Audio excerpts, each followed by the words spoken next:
Salut, salut et bienvenue dans cette nouvelle vidéo et dans cette nouvelle émission que nous avons nommée Cato Pratico, où nous parlons de la vie pratique de tous les jours et les problèmes que nous rencontrons et comment en tant que chrétiens nous pouvons faire face à ces différentes difficultés. Pour cela, je suis accompagnée de maman Claudine, vous la connaissez déjà. Bienvenue maman. Merci Chris. Voilà. Donc aujourd'hui nous parlerons du mariage.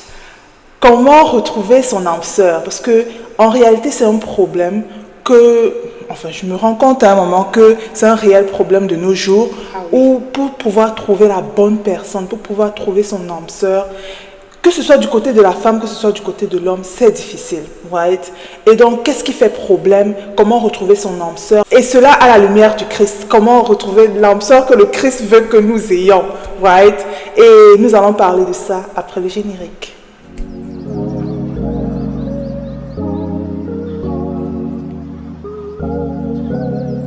Bienvenue dans cette vidéo, moi c'est Cathy Bomi et Maman Claudine Kolancha. Voilà, et c'est ma maman et nous allons parler des sujets qui nous touchent, des sujets qui touchent la plupart des jeunes et bien plus ici dehors. Et pour cela, là, je me ferai accompagner de maman Claudine, qui est elle, maman de cet enfant. Ouais, donc je pense qu'elle a de l'expérience à ce niveau.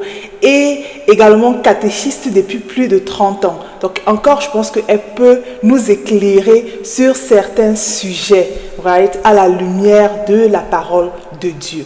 Donc maman, bienvenue encore. Merci Christine. Aujourd'hui, nous parlerons du mariage.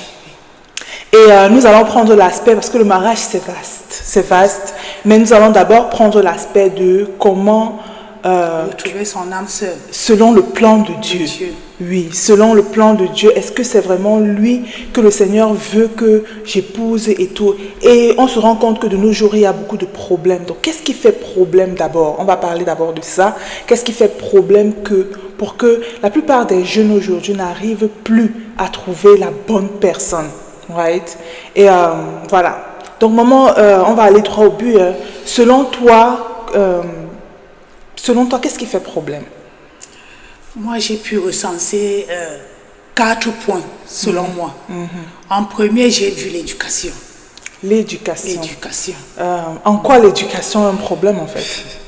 Parce qu'en fait, parfois, nous démissionnons, les parents démissionnent de leur rôle. Quand ils voient l'enfant prendre le mauvais chemin, ils ne le conseillent pas. Et là, du coup, ça fauche les données. Donc, à un certain moment donné, jusqu'à ce que l'enfant prenne son envol et se retrouve peut-être loin de vous, vous avez toujours l'œil sur l'enfant. Et même quand l'enfant se retrouve loin de nous, parce que je pense que même à l'âge de 50 ans, quand on donne une maman, on reste l'enfant de la maman. Donc du coup, la maman peut toujours donner un petit conseil concernant l'expérience qu'elle a aussi reçue déjà, puisqu'elle a fait du chemin avant vous. Voilà, il faut toujours compter, s'appuyer. Si on peut avoir ses parents, c'est important. S'il faut prendre des cas que nous avons vus, parce que nous ne parlons qu'avec des cas que nous voyons. Nous voyons par exemple autour de nous des parents qui ont des garçons par exemple.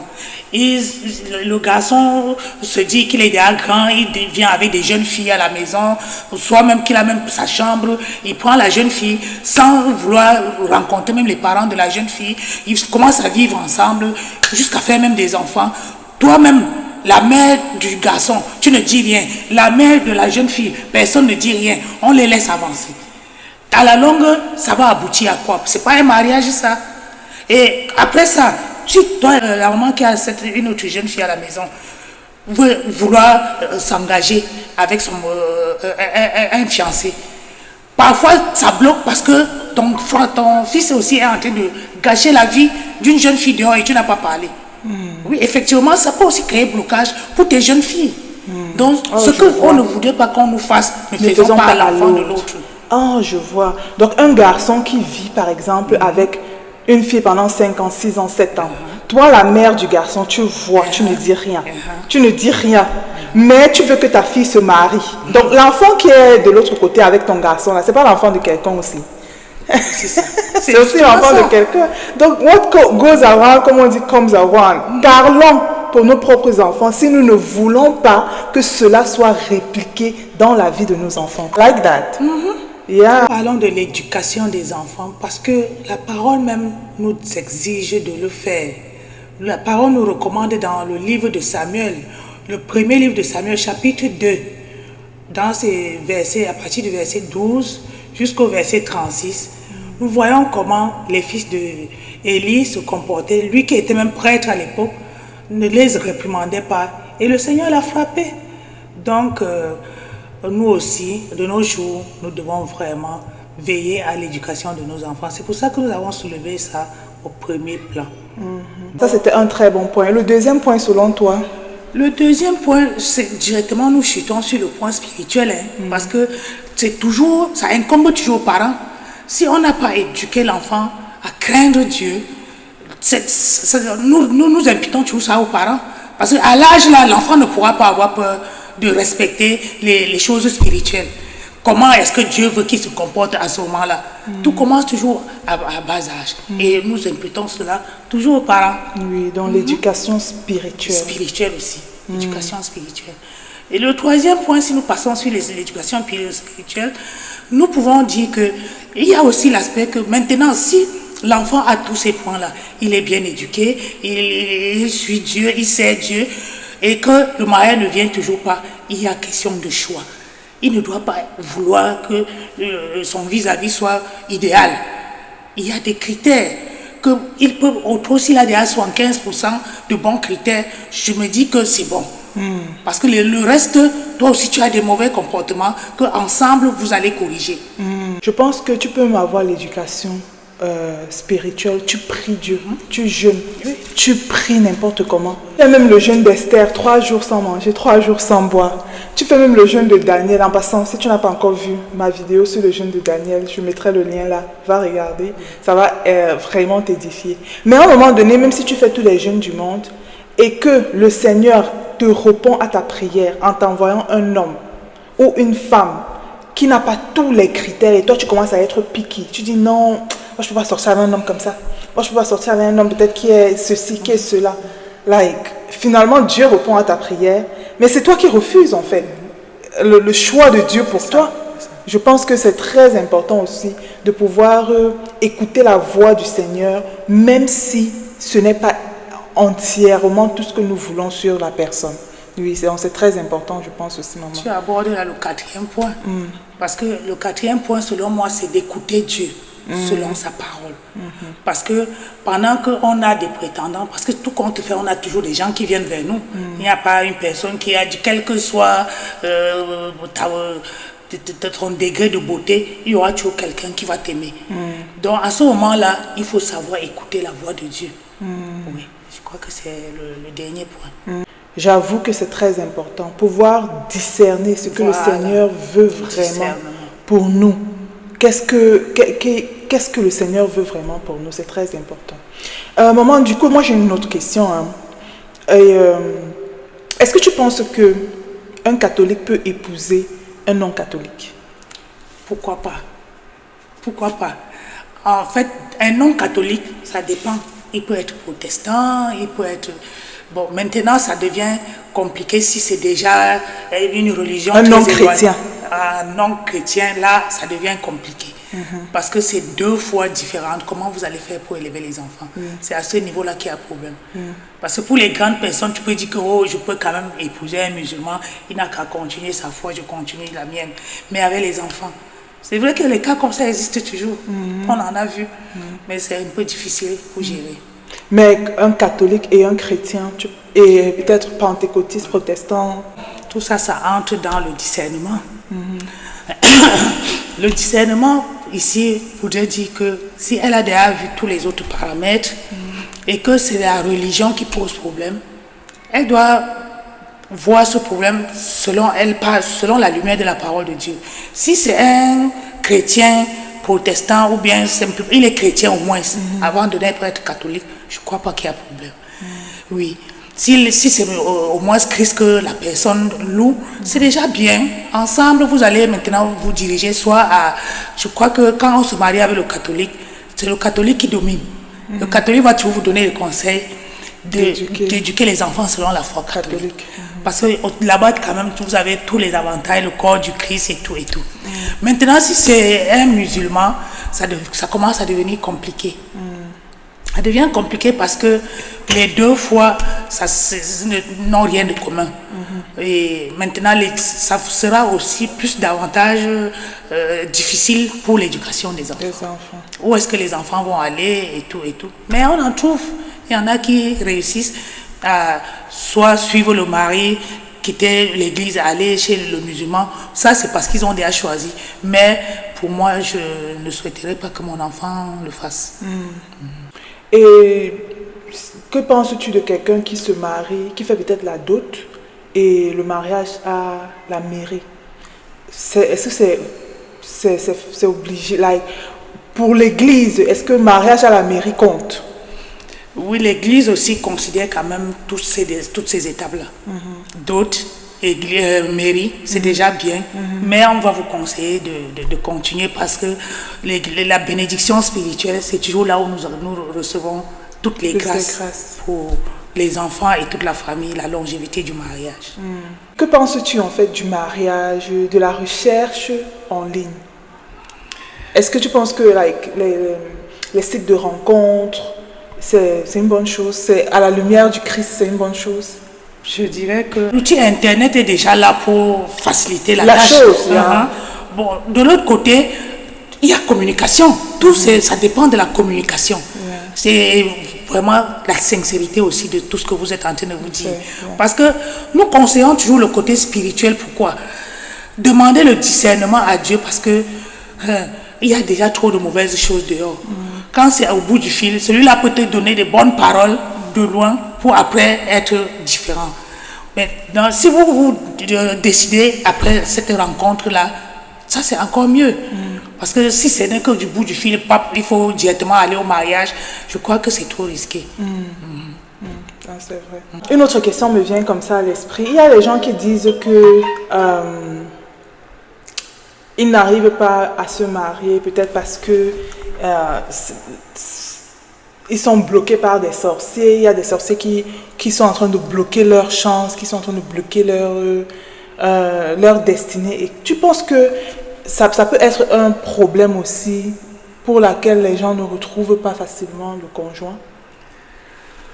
En fait, la sorcellerie existe. Oui.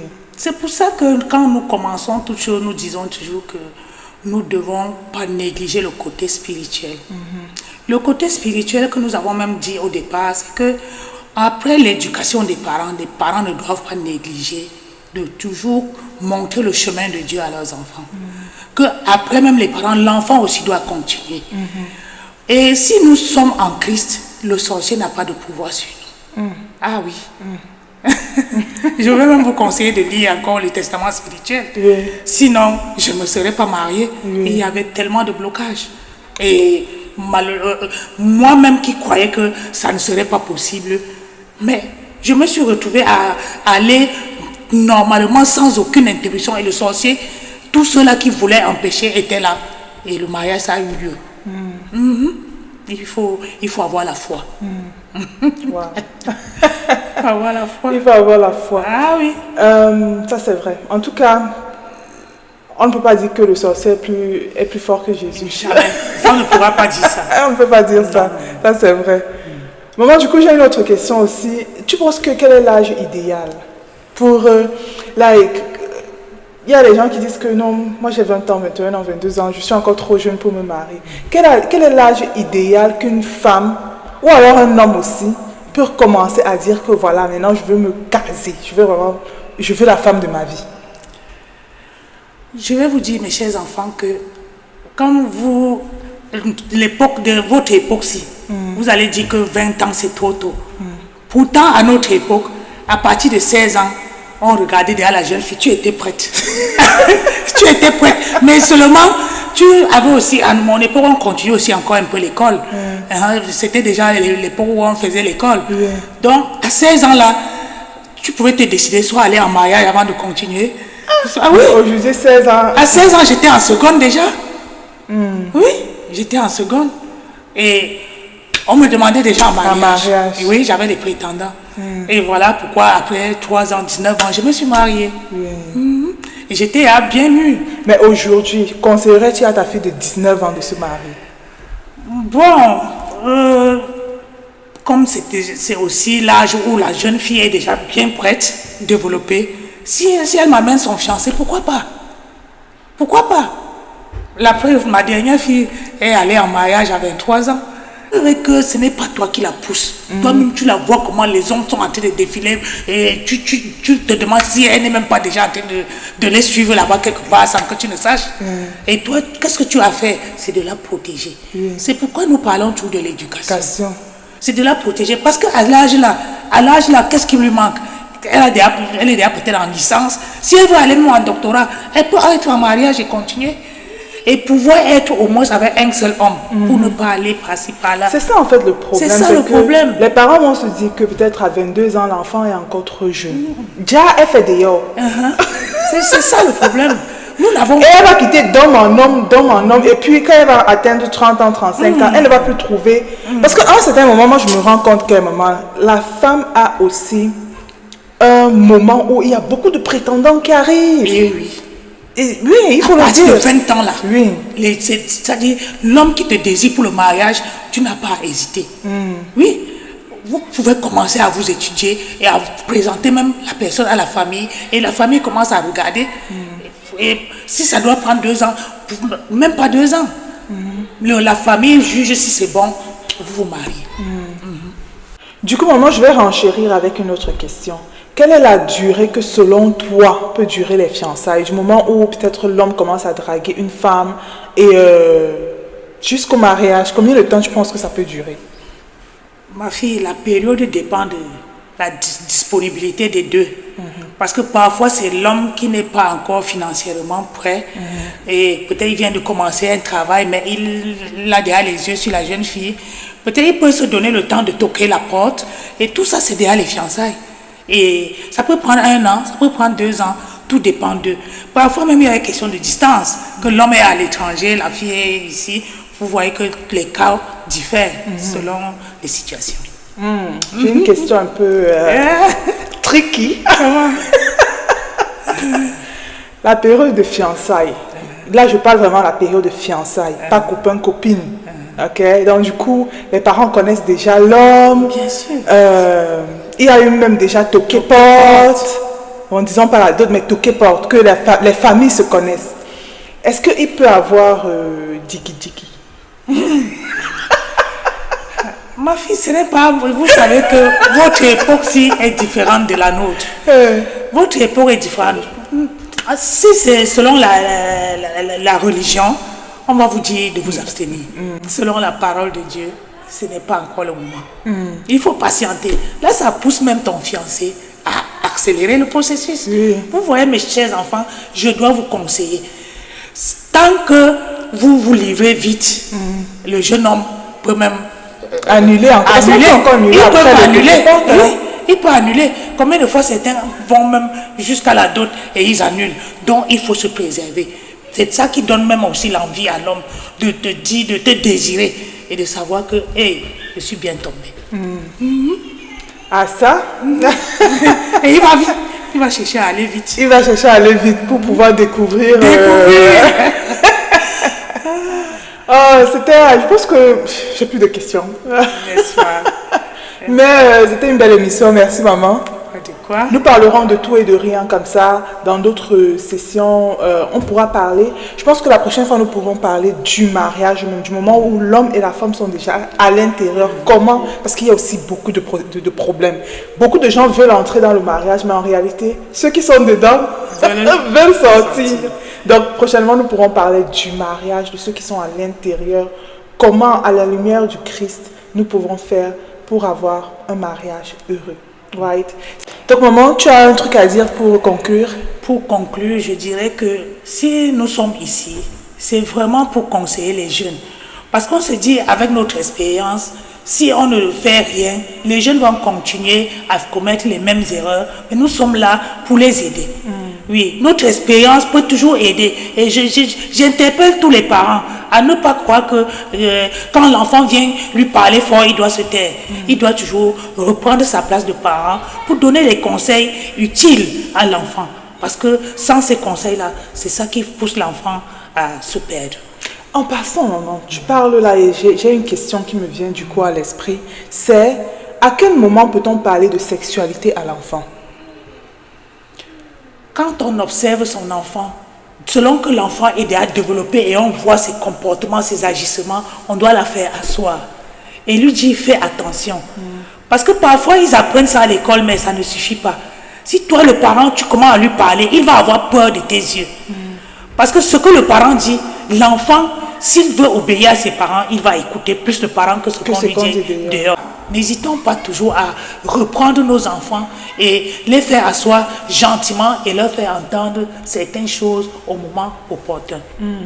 Très important. Moi, je pense que c'est très important, maman. Parce que parfois, l'enfant, même s'il discute, même si quand tu parles, il discute, mais en réalité, ça reste. Ça reste. Quand il est dehors, là, like, cette voix-là résonne. Cette voix résonne. Donc, c'est très important parfois pour nous, parents, d'attirer l'enfant et de lui dire, écoute, ce que tu es en train de faire là, fais attention. L'enfant écoute. Vraiment, merci maman. En passant, pour ceux qui ne le savent pas encore, maman a écrit un livre, ok, Testament spirituel. Allez prendre le livre pour encourager maman. C'est sur Amazon pour ceux qui sont en Europe, en Amérique, vous pouvez l'avoir sur Amazon. Et en Afrique, c'est juste disponible au Cameroun. Voyez, pour ceux qui en ont besoin, on pourra avec le temps, s'il y a la demande dans d'autres pays, y envoyer. C'est un plaisir, maman, de t'avoir sur la chaîne. Merci, Katia. Et comme je dis, ce sera une émission où nous parlerons des problèmes pratico-pratiques de la vie de tous les jours et nous allons dialoguer comme ça. Si vous avez des suggestions, des questions que vous voulez que nous abordons, n'hésitez pas à mettre en commentaire. Faites-nous savoir ce que vous pensez de cette émission. Si vous avez aimé, mettez un pouce bleu, right, abonnez-vous à la chaîne, envoyez à vos frères et sœurs, à vos jeunes sœurs là, de 20 ans là, qui croient que vous croyez que... Et même leurs frères aussi. Et vos frères aussi, bien sûr, bien sûr. Parce que les enfants de nos jours, là, nous sommes piquants. Right? On a l'impression qu'on est des saintes ni touche déjà. Ce qu'on fait dehors, là. Évitez, abstenez-vous. Oui, exactement. Donc, du coup, envoyez la vidéo, partagez-la et on se dit à la semaine prochaine. Bye bye. Bye bye.